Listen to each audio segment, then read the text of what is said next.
তিনি মূলত প্রকৃতপক্ষে একজন মেকিং এ ফিল্ম অর্থাৎ চলচ্চিত্রের যে সামাজিকতা তা ওনার ভিতরে সম্পূর্ণই ছিল এবং উনি একজন স্বদেশ বিদেশ প্রত্যেকটা জায়গাতেই ওনার সুনাম, বিশেষ করে চলচ্চিত্রে যে আম্মা জান ছবিটা করেছিল এটা সবচেয়ে বেশি সামাজিকতা জনপ্রিয়তা লাভ করেছে এবং এই গানটা আবার বৃদ্ধ বলিটা সকলের কাছে এত প্রিয় ছিল। আম্মা জান এতটুকু প্রিয় ছিল যে অন্য গান এতটুকু গণপরিচিতি লাভ করেনি।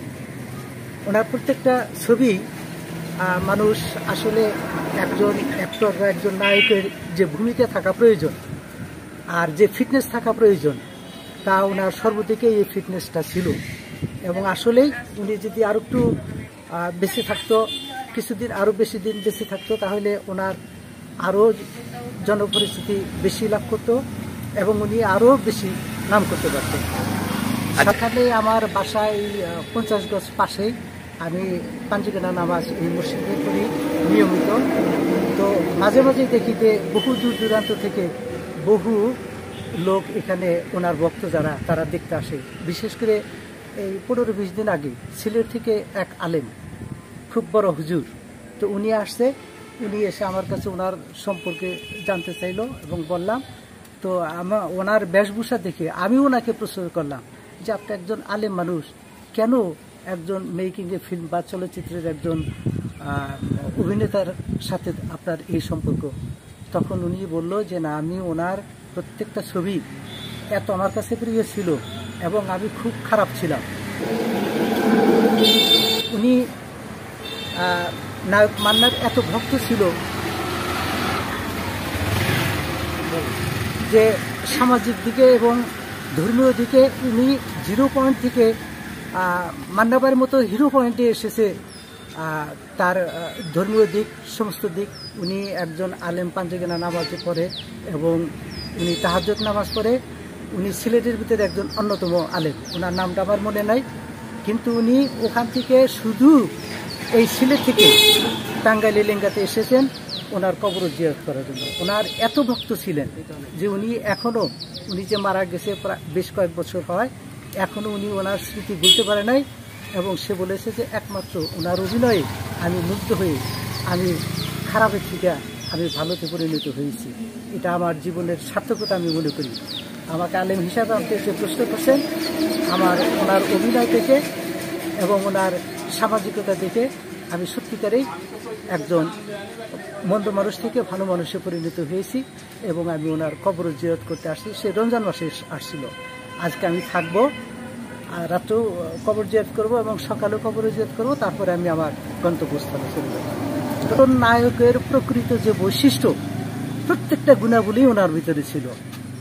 যে সাইডে আপনি যান, যে সাইডে তাকে মনের দিক থেকে অভিনয় করে, প্রত্যেকটা দিকই দেখা যায় যে না, ওনার সব গুণাবলী ওনার ভিতরে ছিল, যার প্রেক্ষিতে উনি এত জনপ্রিয়তা অর্জন করতে পেরেছেন। সর্বশেষ যে কথাটা আমি বলতে পারি, ওনার চারিত্রিক বিভিন্ন অভিনেতার বৈশিষ্ট্য অনুসারে যে ওনার মতো আর হতে পারে না, ভবিষ্যতে হবে কিনা সেটাও বলা বল। উনি প্রকৃতি একজন অভিনেতা ছিলেন। গল্পের ভিতরে আছে যে ছোট গল্প শুনতে শুনতে দেখা যায় যে আসলে গল্প বড় কিন্তু ছোট। কেমনে ছোট গল্প হয়ে যায় যে মানুষ একটা জিনিস শুনতে শুনতে এমন এক পর্যায়ে চলে যায় যে ওখানে সমাপ্তি করে দেয়, শেষ করে দেয়। তো ছোট গল্পের বৈশিষ্ট্য হলো যে শেষ না হতে হতেই শেষ। অনুরূপ ওনার যে স্তর, উনি যে স্তরে উঠেছিলেন, মানুষ কল্পনা করেছে বা ভেবেছে যে উনি আরো 20 বছর বেঁচে থাকুক, ওনার আরো দক্ষতা, ওনার আরো অভিনয়, মানুষ আরো মুগ্ধ হোক, সমাজ আরো উপকৃত হোক, এই আশা আকাঙ্ক্ষা ওনার মানুষের ভিতরে ছিল। কিন্তু ওই যে ছোট গল্প যে সে আরো বড় হবে, কিন্তু সে ছোটকালেই মৃত্যুবরণ করেছে। তাই ওই ছোট গল্পে ওই ছোট্ট শিশু বালিকাকে কেউ ভুলতে পারে নাই। অনুরূপ মান্নাবার যতদিন বেঁচে থাকা মানুষের আশা ছিল যে আরো যতটি ছবি করেছে আরো এর 2 গুণ 3 গুণ করুক, এটাই মানুষের আকাঙ্ক্ষা আফসোস ছিল। কিন্তু ইতিমধ্যেই আল্লাহ তাআলা ওই যে হাদিসের কথা বলে যে না কুল্লু নাফসিন যায়কাতুল মউত, প্রত্যেক সৃষ্টি জীবকে মৃত্যুর পেয়ালা পান করতেই হবে।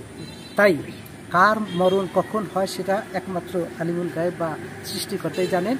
ওনার মৃত্যুর সময় হয়েছিল, আল্লাহ নিয়ে গেছে, কিন্তু উনি বেঁচে থেকে যতটুকু সুনাম করতে পারতেন তার সাথে বেশি আকর্ষণ, বেশি সুনাম উনি মৃত্যুবরণ করেছেন।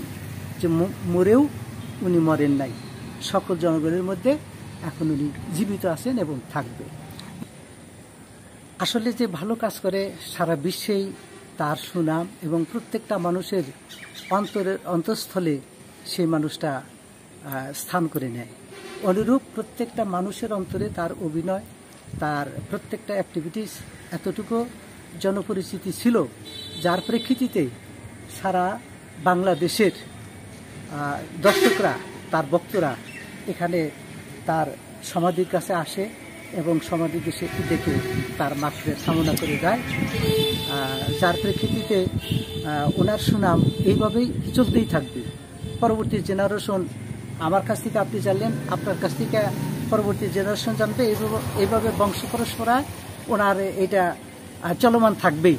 আর মাঝে মাঝে ওনার যে গুরুত্বপূর্ণ ছবিগুলা সেগুলো আবার রিলে করে বা ছবি আসে, সেগুলা দেখে এই ব্যক্তিকে, এই লোকটাকে এত সুন্দর, এত ভালো, এইভাবে দেখা যাইতেছে যে সে সবার কাছেই সুপরিচিতই থাকবে। যতদিন ছবি আছে ততদিন পদ্মা, মেঘনা, যমুনা সকল স্তরের কাছে, সকল মানুষের কাছে উনি এই পরিচিতি লাভ করতেই থাকবে। আর ওনার বক্তবৃন্দরা এখানে মাঝে মাঝে আসে এবং ওনার রুহের মাগফিরাত কামনা করে। এটা আমি মনে করি যে তার জীবনের সার্থকতা। একজন মৃত ব্যক্তির জন্য যারা জীবিত থাকে তাদের কাছে পাওনা মৃত ব্যক্তি, সেই পাওনাটা কি ধন দৌলত, টাকা পয়সা, এভরিথিং নো নিড। শুধুই একজন মৃত ব্যক্তির কবরের পাশে দাঁড়িয়ে যদি কোনো ভক্ত লোক আল্লাহর কাছে প্রার্থনা করে যে হে আল্লাহ, লোকটা ভালো ছিল, তার রুহের মাগফিরাত কামনা করছি, তাকে জান্নাতবাসী করুন, তাকে কবরের আযাব থেকে মুক্ত রাখুন। তো এই যে জনগণের কাছে আমি না চেয়ে আমার কার্যকলাপে, আমার আচরণীয় বৈশিষ্ট্যকে কেন্দ্র করে উইলিংলি যে দোয়াটা করে, এই দোয়াটাই সবচেয়ে উত্তম এবং এটা আল্লাহর কাছে সবচেয়ে গ্রহণযোগ্য। যে ওই ব্যক্তির কাছে দোয়া চাই নাই, কিন্তু উইলিংলি তার প্রতি মুগ্ধ হয়ে তার জন্য যে দোয়া করলো, এই দোয়া আমি কবুল করব। এরকম ভক্তদের আশা আকাঙ্ক্ষা, তারা আসছে এবং যাচ্ছে, এভাবে চলবে।